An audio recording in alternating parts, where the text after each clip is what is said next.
কাজ চেহারা নষ্ট হবে। এখন কয়দিন পর স্টুডিওতে গান গাবি তো আপনি জানেন কেডা জাকির স্টুডিওতে গান গাইছে। ও তাও আবার কার সাথে জানেন? শিল্পী রানী তোর ন্যাজ ধরে টানে আর এটা হচ্ছে রাজা গান কবি শিল্পী রানী দুলু ভাই ন্যাজ ধরে টানে দেন। জাকির ভাইয়ের চ্যানেলে সব চলে যান, আমাদের আলিফ কিন্তু স্টুডিওতে গান গাইবে।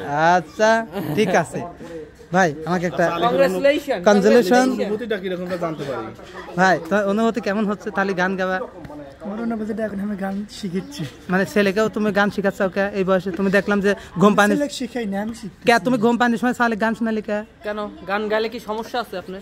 সমস্যা তো আছে। এই এখন এমএ আমরা যে ভিডিও করেছি লোকের কাছে দেখো সালে নাটক করা শুরু হয়ে গেছে, আর তুমি এখন যদি আজ বলতে পারবি লয় যে আলিফ তার বাচ্চাকে নিয়ে গান বলছে না, সেদিন যে ভিডিও কলে তোমার সাথে এই মুহূর্তে কথা বললাম যে বাচ্চা কেবা আছে, তুমি কি কাজে বাচ্চা গান শোনাচ্ছি? কে গান শুনছো? কে কম পছন্দ আছে?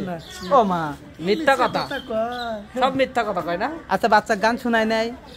জালসার ভিতর কত সময় বলে বাচ্চা পেটে থাকলে মা যা যা করে বাচ্চাও তাই শেখে। লোকের বাচ্চা যখন পেটে থাকে তখন গান নামাজ কালাম পড়ে লতা গান কয়েছে, তাহলে কি গান শিখিয়ে নেয়?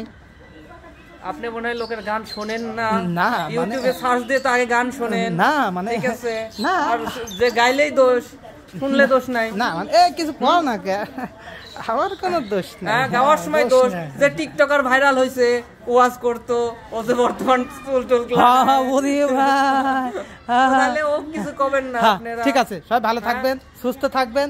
হ্যাঁ মানে কৃষ্ণ করলেই লীলা খেলা।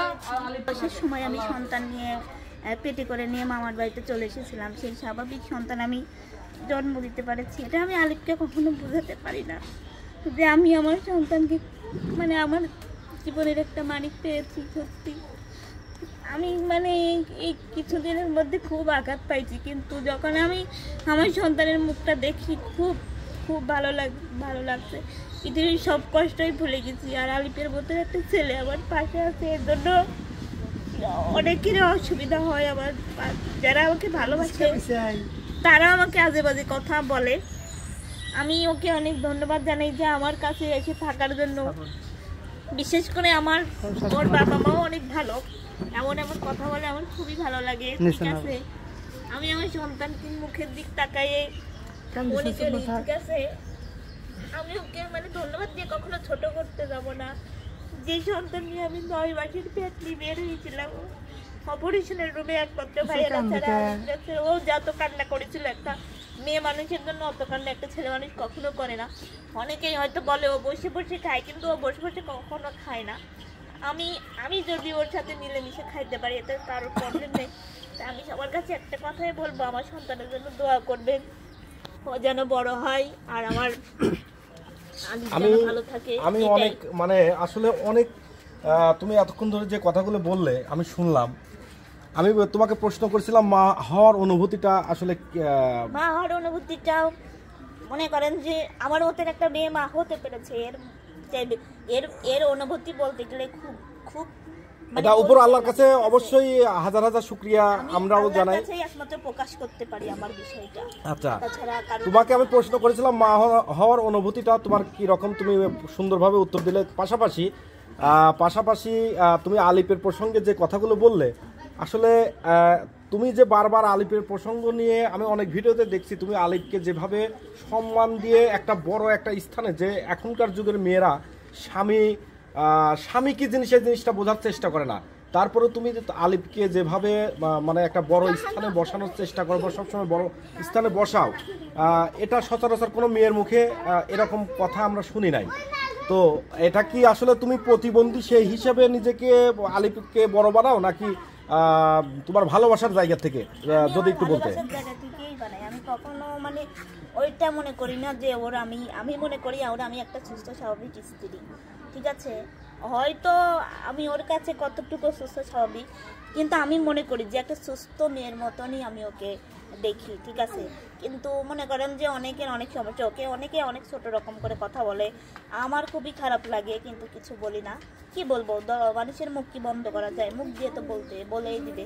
ঠিক আছে, তবে ওর জন্য দোয়া করবেন। ও আমাকে টেক কেয়ার করছে, আমার সন্তান গর্ভে আসার পর থেকে আমার ভাইয়েরা তো দেখছে। হাসপাতালে গিয়ে আমি যখন অপারেশনের রুমে যাই তখন আমি ওর ভিডিওগুলো দেখার পরে দেখলাম যে ও অনেক কান্না করেছে মেয়ে মানুষের মতন। ও মানে আমাকে অপারেশনের রুমে যাওয়ার আগে বলছিল যে আমি তো মানে তুমি থাকলে আমি সন্তান আবার পাবো, ঠিক আছে। দেখেন এটাই হলো ভালোবাসা, ঠিক আছে। কিন্তু অনেকের অনেক সমস্যা হয়, তো যার সমস্যা হয় হোক গা, আমি শুধু আলিফকে সারা জীবন আমার পাশে রাখবো, যত দূরে ঝড় আসুক না কেন। যদি আলিফকে পাশে রাখার জন্য পরিবারকে ছাড়তে হয় সেটাতেও রাজি, কারণ মানুষ ভালোবাসার মানুষ একবারই পায়, বারবার কখনোই একটা মেয়ের জীবনে অন্য কিছু আনতে পারে না। আর আরেকটি কথা আসলে আমি বলতে চাচ্ছি যে সবাই কিন্তু অনেকবার বলেছেন যে আলিফ কোনো কর্ম করে না, আলিফ কোনো কাজ করে না। আসলে আলিফের কোনো কাজ করতে হবে না। আমরা একটা ইউটিউব চ্যানেল খুলে দিয়েছি লতা পারভিন, এবং সাথে সাথে আছে লতা আলিফ। এই দুইটা চ্যানেলে এখন লতার আলিফ আর আরো পেজ আছে, আরো পেজ আছে, কেননা লতা পারভিন অফিশিয়াল চ্যানেল এখন সোশ্যাল মিডিয়াতে কিন্তু পারিবারিক জীবন ভিডিও করেই কিন্তু অনেক মানুষ অনেক টাকা ইনকাম করতেছে। আসলে আমরা যে ভিডিওগুলো আপলোড করি শুধু কিন্তু এমনি এমনি আপলোড করি না, আমরাও কিন্তু পয়সা পাই। ঠিক সেরকম ওরা যে ভিডিওগুলো আপলোড করতেছে, প্রথমবার আসলে কিছু টাকা উঠাইছিল 20,000 টাকার মতো। এখন ওরা যদি ফ্যামিলি মেনটেন করে যদি ওরা ভিডিও বানায়, ওদের অন্য কোনো কর্ম করতে হবে না। যারা কথাগুলো বলেন যে কোনো কর্ম করে না, এই কথাগুলো বলবেন না। আপনি নিজের হাতে নিজেরটা আগে ভাববেন যে আমি কি করি। যারা এই কথাগুলো বলে নিন্দি তারাই করে, যারা মনে করেন যে ওই বসে থাকি ওই খালি মানুষের মানে কথা নিয়ে ঘাটাঘাটি করে, তারাই কিন্তু নিন্দি করে। হ্যাঁ, এই জন্য ওকে আপনি ওখানে থাকবেন, আপনাকে নিয়ে একটা ভিডিও বানাবো। হ্যাঁ, এই জন্য তো আলিফ, আমি তোমাকে আসলে সবচেয়ে বেশি ধন্যবাদ জানাই, যেটা যে তুমি একটা ছেলে যে লতার বিপদে পাশে ছিলে, ঠিক আছে। এটা আমি তোমার কাছে অনেক অনেক কৃতজ্ঞতা, হ্যাঁ অনেক কৃতজ্ঞতা, এইটুকুই।